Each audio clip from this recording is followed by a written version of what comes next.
Hello friends, देखो tomato खटा हो गला। सोरिष रसुण कंचा लंका पियाज जीरा आउ एटा दे कंचा लंका सुखिला लंका दे बनईदेली। यहाँ को आपण मैंने देखु मदरंगा गोटा भजा आलू दे बनईदेली। केते कम समय भितर केते आइटम हो गला मैंने देखो आराम से। एना माँ पुआ में खाइबू। भेंडी गोटा भजा मसला, बैगन गोटा भजा मसला, पोटल गोटा भजा मसला, आलू गोटा भजा मसला।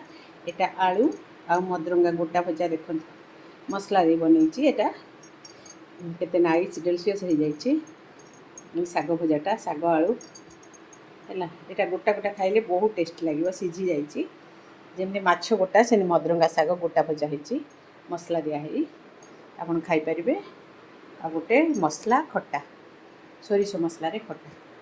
मिस्टर ये सब जिन बहुत भल पाती। आज मुझे मिस करुँची, बहुत बहुत मिस करुँची। आउ बनई देची मुई रसरसिया पखाड़ भात दही दे खाई हुए ना माँ पुओ आंब। आ ये जिनस भल लगे टे लाइक करेंगे निश्चित भाव।